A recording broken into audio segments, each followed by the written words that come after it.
सर्वतीर्थमयी माता सर्वदेवमयः पिता मातरम पितरम तस्मात् सर्वयत्नेन पूजयेत्। कहने का मतलब यह है कि सभी तीर्थों का रूप माँ होती है और सभी देवताओं का रूप पिता होता है। अतः हमें सभी यत्न से अपने माता और पिता की पूजा करनी चाहिए, सेवा करनी चाहिए, इससे बढ़कर कुछ नहीं है।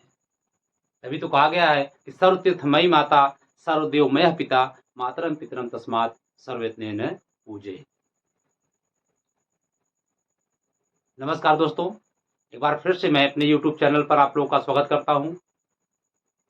मैं उम्मीद करता हूं कि आप लोग स्वस्थ होंगे, मस्त होंगे, अध्ययन कर रहे होंगे और मेरी इस आने वाली वीडियो का आप इंतजार कर रहे होंगे। तो आपका इंतजार खत्म हो गया, मैं आपके सम्मुख प्रस्तुत हो गया हूं। और आज का जो टॉपिक है मेरा फ्यूचर परफेक्ट टेंस। पूरे जोश, पूरे ऊर्जा, with full energy, I have presented before you. So guys, keep on watching this video and don't skip the video. So keep with you pen and copy and sit before the video so that you may learn this knowledge more and more. And I guess this session will be very interesting for you, and I will try to teach you with very energetic power. So guys, let's start today's topic without any delay.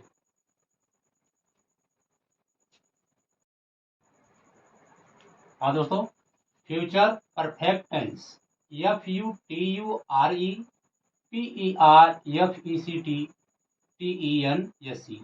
Future perfect tense का मतलब होता है पूर्ण भविष्यत काल। इसी को हम कंप्लीट फ्यूचर भी कहते हैं, कंप्लीट फ्यूचर टेंस भी कहते हैं। तो ठीक है, इसके बारे में अब हम डिस्कस कर रहे हैं। क्या डिस्कस किया रहा है हम लोग? इसकी पहचान के बारे में देखते हैं, आइडेंटिफिकेशन। ठीक है, इसकी पहचान हम पहले देखते हैं क्या है पहचान।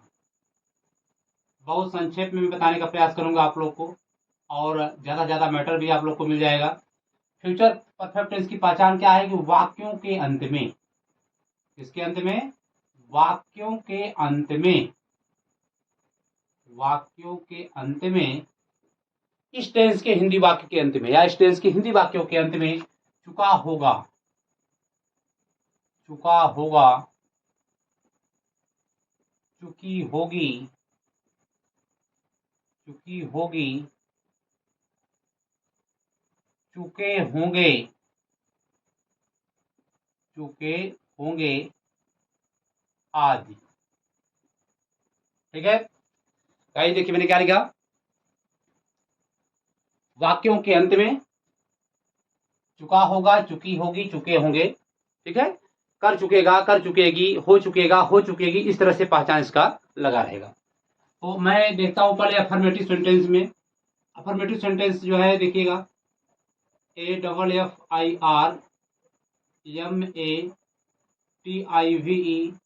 अफर्मेटिव सेंटेंस जो हमारा है। अफर्मेटिव में क्या है, एक वाक्य, मतलब क्या होता है कि एक कार्य समाप्त होने के लिए, मैं संक्षेप में दे रहा हूं, एक कार्य समाप्त होने के लिए, एक कार्य समाप्त होने पर, एक कार्य समाप्त होने पर क्या मैंने लिखा, देखिए इस टेंस में दो चीज है। एक इसमें एक ही कार्य समाप्त होगा और फिर क्या होगा दो कार्य समाप्त होगा। तो मैं पहले एक कार्य समाप्त होने पर कर रहा हूं। तो पहचान मैंने क्या लिखा कि वाक्यों के अंत में चुका होगा, चुकी होगी, चुके होंगे आदि शब्द आता है। इससे मालूम पड़ता है कि आने वाले समय में, मैंने भविष्य काल में कोई कार्य पूर्णता को दिखाएगा, जिसमें टाइम भी दिखाया जाता है। ठीक है, कि किस समय तक कंप्लीट हो जाएगा, इसमें तक की अंग्रेजी प्रयोग किया जाता है। ठीक है, इसमें तक का प्रयोग किया जाता है। और तक जब आ जाता है इसमें, तो तक के लिए क्या करते हैं हम, बाई का प्रयोग करते हैं या अप टू का प्रयोग करते हैं। किसका प्रयोग करते हैं, बाई का प्रयोग करते हैं या अप टू का प्रयोग करते हैं तक के लिए। ठीक है, और इसकी जो ऑक्सिलरी वर्ब है, मतलब हेल्पिंग वर्ब या ऑक्सिलरी वर्ब, मैं हेल्पिंग दे रहा हूं, हेल्पिंग वर्ब, हेल्पिंग वर्ब इसकी क्या है, शैल हैव या विल हैव, शैल हैव या विल हैव, और प्लस मेन वर्ब की कौन सी फॉर्म रहेगी, थर्ड फॉर्म का प्रयोग किया जाएगा। समझने का प्रयास करिएगा थोड़ा सा, बड़ा ही बढ़िया टॉपिक है। हेल्पिंग वर्ब का क्या है, इसका शैल हैव और विल हैव है, मेन वर्ब की थर्ड फॉर्म लगेगी। एक कार्य समाप्त होने पर मैं इसको पहले बता रहा हूं आप लोग को, ठीक है। तो एक कार्य कैसे समाप्त होता है, इसमें एक कार्य जब एक ही कार्य किया जाएगा, इसमें हम शैल हैव या विल हैव का प्रयोग करेंगे। इसमें थोड़ा सा मैं रूल्स लिखना चाहूंगा आप लोग को, देखिएगा। रूल क्या है कि आई और वी के साथ, किसके साथ, आई और वी के साथ, आई और वी के साथ किसका प्रयोग करेंगे, आई और वी के साथ शैल हैव का प्रयोग करेंगे, शैल हैव का प्रयोग करेंगे, तथा शेष तथा अन्य शेष कर्ताओं के साथ, अन्य शेष कर्ताओं के साथ विल हैव का प्रयोग करेंगे। किसका प्रयोग करेंगे, विल हैव का प्रयोग करेंगे, ठीक है, विल हैव का प्रयोग करेंगे। ये हमारा रूल्स हो गया, पहला रूल्स मैं लिख दिया। आई और वी के साथ शैल है तथा अन्य शेष कर्ताओं के साथ विल हैव का प्रयोग करेंगे, ठीक है। एग्जाम्पल के द्वारा समझने का प्रयास कर रहे हैं। एग्जाम्पल देखिए क्या होगा मेरा, जैसे वह सोमवार तक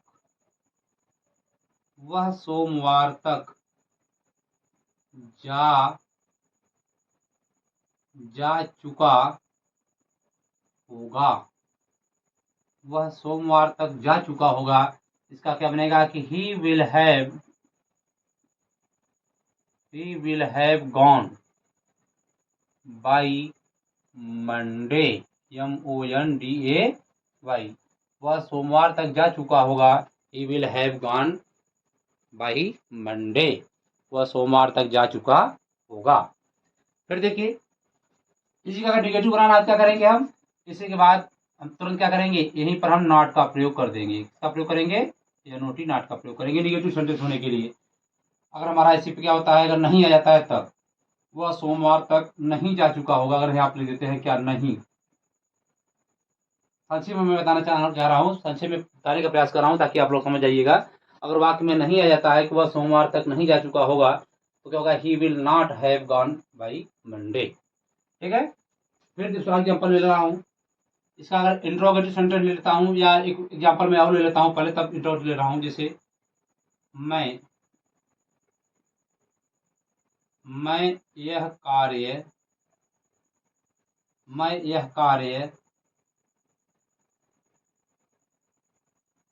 कल तक कर चुका हूँगा,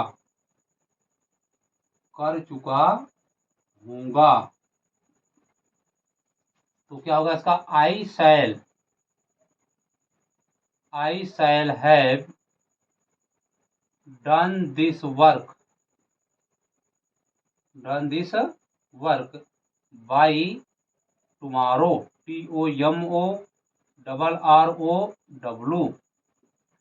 आई shall have done this work by tomorrow, मैं यह कार्य मैं यह कार्य कल तक कर चुका हूँगा, ठीक है। इस तरह से हमारा वाक्य बनेगा। अगर क्या आ जाता है इसी वाक्य को, अगर मैं क्या यह कार्य लगा दे रहा हूँ, यहाँ पर देखिए, इसी में क्या करता हूँ, क्या लगा दे रहा हूँ, इसी में मैं क्या लगा दे रहा हूँ, या क्या मैं यह कार्य कल तक कर चुका हूँगा, ऐसे वाक्य में क्या करेंगे, हम शैल का प्रयोग पहले कर देंगे, ठीक है। समझिएगा, पहले मैं क्या लिख रहा हूँ, शैल का प्रयोग पहले कर देंगे, ठीक है। बस shall I have done this work by, बस टुमारो इसमें भी जोड़ दीजिए, TOMORROW, ROW क्वेश्चन मार्क लगा देंगे। इस तरह से हमारा वाक्य क्या बना कि आई और वी के साथ क्या करेंगे, हम किसका प्रयोग करेंगे, आई और वी के साथ हम शैल हैव का प्रयोग करेंगे और शेष अन्य सभी कर्ताओं के साथ किसका प्रयोग करेंगे, हम विल हैव का प्रयोग करेंगे। अगर नहीं आता है तो विल या शैल के बाद नॉट लगा देंगे, और क्या पहले आता है तो शैल का प्रयोग पहले कर देते हैं। अगर बीच में क्या क्यों कैसे आता है तो उसके लिए लगाने के बाद तब हम इसका प्रयोग करेंगे। तो ये हमारा एक वाक्य के लिए ऐसा वाक्य बन गया। ठीक है, अब हम दो वाक्य के लिए बनाने वाले हैं। तब तक आप इसको प्लीज स्क्रीनशॉट ले लीजिए और तब मैं आगे बताने वाला हूँ। ठीक है,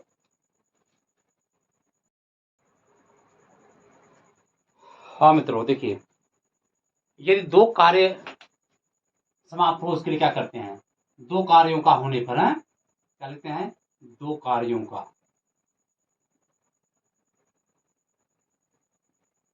दो कार्यों के होने पर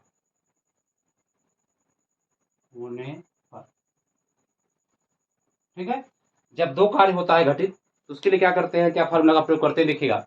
दो कार्यों के घटित होने पर पहचान हमारा सब कुछ वही रहेगा, पहचान हमारा सब कुछ वही रहेगा, चुका होगा, चुकी होगी, चुके होंगे, लिया होगा, गई होगी, आज सब ऐसे ही आएगा। और इसमें क्या है कि दो कार्यों के होने पर क्या करते हैं, इसमें पहले हम क्या करेंगे, फ्यूचर परफेक्ट टेंस, देखिएगा क्या लिख रहा हूं, future perfect tense, future perfect tense और प्लस बिफोर और plus present indefinite tense, present indefinite tense INDEFINIT, इस तरह से हमारा फार्मूला बनेगा। ठीक है, इसका स्ट्रक्चर हमारा इस तरह से ही बनेगा। देखिएगा, माने जो कार्य पहले खत्म होता है, जो कार्य पहले खत्म होगा, जो भी कार्य पहले खत्म होगा उसमें क्या करेंगे, हम फ्यूचर परफेक्ट टेंस लगाएंगे, और जो कार्य बाद में खत्म होगा उसमें क्या करेंगे, प्रेजेंट इंडेफिनिट टेंस का प्रयोग करेंगे। बस इतना सी बात है इसमें। ठीक है, तो future perfect tense plus before plus present indefinite tense. अब इसमें एग्जाम्पल के द्वारा मैं समझाने का प्रयास कर रहा हूँ, देखिएगा कैसे मैं बता रहा हूँ। मेरे आने से पूर्व, मेरे आने से पूर्व वह जा चुकी होगी, मेरे आने से पूर्व वह जा चुकी होगी। देखिए आप पूर्व या पहले आ गया, तो इसकी पहचान यही है कि अगर वाक्य में पूर्व या पहले आता है तो जान लीजिएगा कि वाक्य हमारा दाहिने से ही हमको उठाना है, मतलब इधर से ही हमको उठाना है, और ये दाहिने वाला ही वाक्य पहले खत्म होगा। सबसे सीधी इसकी पहचान यह है, अगर वाक्य में पूर्व या पहले आ जाता है तो जान लीजिएगा जो बाद वाला वाक्य है वही पहले खत्म होगा। अब ऐसे तो वाक्य पढ़ने से मालूम पड़ रहा है कि मेरे आने से पूर्व वह जा चुकी होगी। ठीक है, ऐसे मालूम पड़ रहा है कि वह जा चुकी होगी, तब हम यहाँ पर आएंगे। तो ऐसे भी समझ सकते हैं, या फिर पूर्व या पहले आ जाए तो क्या करेंगे, हम पूर्व या पहले आने के लिए क्या करेंगे, पहले ही वाक्य में क्या करेंगे, हम विल या शैल हैव और थर्ड फॉर्म लगा देंगे, बाद वाले वाक्य में प्रेजेंट इंडेफिनिट लगाएंगे। तो वह जा चुकी होगी, इसका क्या बनेगा, she will have gone before I come. देखिए यहाँ कम लग गया, कम लग गया।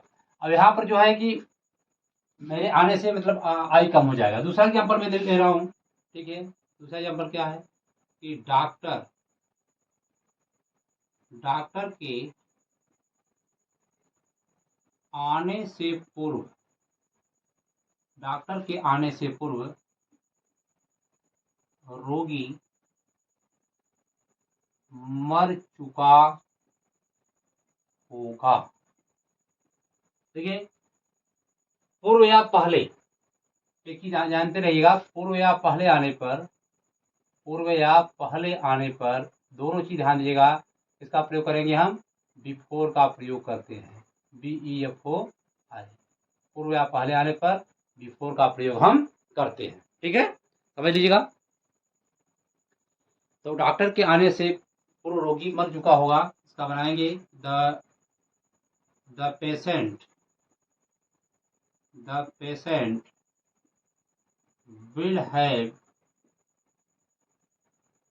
have died, रोगी मर चुका होगा before before the doctor, DOCTOR, doctor comes. आप समझने का प्रयास करिएगा। प्रेजेंट इंडिफिनिट बोला तो अगर एक वचन करता है, अगर एक वचन सिंगुलर सब्जेक्ट है तो यस या ईएस का प्रयोग करेंगे। ठीक है, क्या हुआ कि the patient will have died before the doctor comes, मतलब डॉक्टर के आने से पूर्व रोगी मर चुका होगा। सही है, चलिए एग्जाम्पल और ले लेता हूँ। निगेटिव सेंटेंस ले लेता हूँ। ठीक है, ले लेता हूँ निगेटिव सेंटेंस। निगेटिव सेंटेंस, चलिए निगेटिव में क्या ले रहा हूँ वहां के देखिएगा, समझिएगा।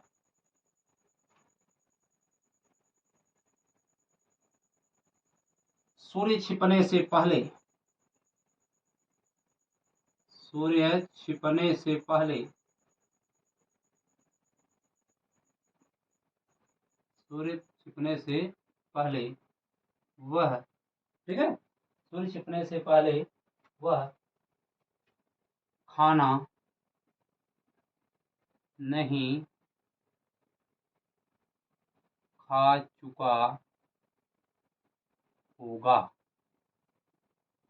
सही है, सूर्य छिपने से पहले वह खाना नहीं खा चुका होगा, निगेटिव सेंटेंस में है। अब देखिए पहले या पूर्व आ गया है तो जान ही रहे हैं, तो वाक्य इधर का ही पहले खत्म होगा, ये भी आप जान रहे हैं। जो सीरीज बात है, अगर पूर्व या पहले आ गया तो जान लीजिए कि इधर का ही वाक्य हम क्या करना है, इसी में हमें विल हैव शैल हैव लगा देना है, या कि थर्ड फॉल लगा देनी है। निगेटिव है तो विल हैव शैल हैव इसमें लगा देंगे, नॉट कर देंगे इसके बाद। वह खाना नहीं खा चुका होगा तो क्या बनेगा, ही will not, he will not have eaten the food, he will not have eaten the food before the sun, sun sets, SETS। ठीक है, वाक्य पूरा आ रहा है, सही है। सूर्य छिपने से पहले वह खाना नहीं खा चुका होगा। सही है, ठीक ठीक ठीक, अच्छा वाक्य है।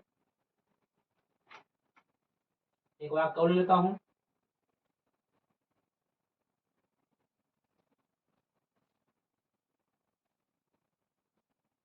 दूसरा वाक्य,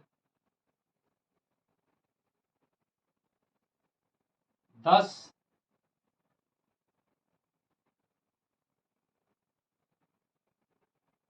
बजने से पूर्व वे क्रिकेट, 10 बजने से पूर्व वे क्रिकेट नहीं खेल चुके होंगे, नहीं खेल चुके होंगे। सही है, तो वे क्रिकेट नहीं खेल चुके होंगे, इसका क्या बनेगा कि दे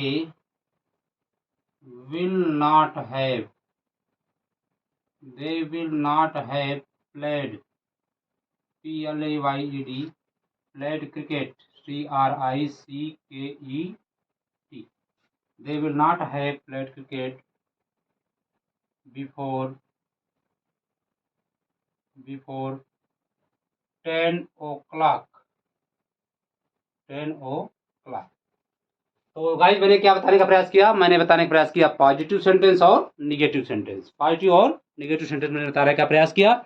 और पहले सेंटेंस मैंने क्या बताया, पहले इसके पहले फर्स्ट स्लाइड में मैंने एक वाक्य समाप्त होने के लिए बताया। एक वाक्य के लिए क्या करेंगे, मात्र है, विल हैव और शैल हैव लगा देंगे, थर्ड फॉल लगा देंगे। लेकिन अगर दो कार्य समाप्त होता है तो क्या करेंगे, इसमें फ्यूचर परफेक्ट टेंस का प्रयोग करेंगे और फिर बिफोर का प्रयोग करेंगे, इसके बाद में प्रेजेंट इंडिफिनिट का प्रयोग करेंगे। ठीक है, जैसा कि मैंने यहाँ पर दिखा दिया, मैं एक बार थोड़ा सा दोबारा रिपीट करना चाहूंगा कि दो कार्यों के होने पर future perfect tense plus before plus present indefinite का प्रयोग करते हैं। मेरे आने से पूर्व वह जा चुकी होगी, she will have gone before I come, doctor के आने से पूर्व रोगी मर चुका होगा, the patient will have died before the doctor comes, सूर्य छिपने से पहले वह खाना नहीं खा चुका होगा, he will not have eaten the food before the sunsets, 10 बजने से पूर्व वे क्रिकेट नहीं खेल चुके होंगे, they will not have played cricket before 10 o'clock, 10 बजने से पूर्व। तो दोस्तों बताइएगा, फ्रेंड, प्यारे विद्यार्थियों, आप लोगों का मेरा ये सेशन, मेरा पढ़ाने का तरीका कैसा लगा? आप लोग पूरा वीडियो देखें, इसके लिए आपको बहुत बहुत धन्यवाद। और कृपया एक कार्य और करते जाइएगा, अगर भूल गए हों वीडियो को लाइक करना या शेयर करना तो कृपया उसको लाइक और शेयर अवश्य कर दीजिएगा। और जो नए व्यूअर हैं कृपया उसको सब्सक्राइब कर लीजिए अगर आपको वीडियो अच्छा लगा हो। मुझे पूरा उम्मीद है कि आपको वीडियो ज़रूर अच्छा लगा होगा। और अब ये मेरा पार्ट फर्स्ट था। कौन सा पार्ट था? Part first, future perfect tense का मेरा पार्ट नंबर फर्स्ट था। अब दूसरे पार्ट में मैं इंट्रोगेटिव सेंटेंस को इंक्लूड करूंगा और उसको कंप्लीट कर दूंगा। ठीक है, तब तक के लिए आप लोग स्वस्थ रहिए, मस्त रहिए, पढ़ते रहिए।